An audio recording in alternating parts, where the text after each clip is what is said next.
2 minute sambar செய்ய தேவையான பொருட்கள். பாசிப்பருப்பு 100 கிராம். தக்காளி 3. பச்சை மிளகாய் 4. தாளிக்க கடுகு அரை ஸ்பூன். கருவேப்பிலை 1 கொத்து. 2 மினிட் சாம்பார் செய்முறை விளக்கம்.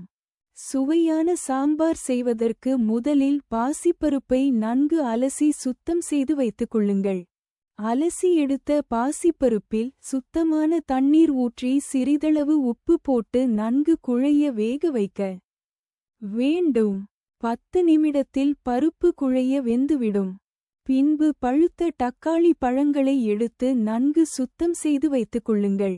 தக்காளியை பொடி பொடியாக நறுக்கி வைத்துக் கொள்ளுங்கள்.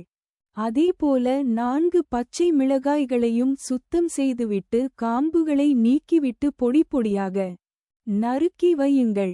இப்போது அடுப்பில் ஒரு வாணலியை வைத்து அதில் 2 ஸ்பூன் எண்ணெய் விட்டு காய விடுங்கள். எண்ணெய் நன்கு காய்ந்ததும் அதில் கடுகு போட்டு பொரிய விடுங்கள். கடுகு பொரிந்து வந்ததும் கருவேப்பிலை போட்டு தாளித்துக் கொள்ளுங்கள்.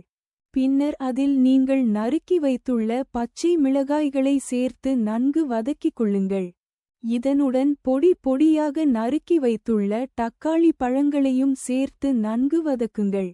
இவை நன்கு மசிய வதங்கி வந்ததும் வேக வைத்துள்ள பாசிப்பருப்புடன் சேர்த்து கலந்து விடுங்கள். தேவையான அளவிற்கு தண்ணீர் ஊற்றி மிதமான தீயில் 2 நிமிடம் நன்கு கொதிக்க விடுங்கள்.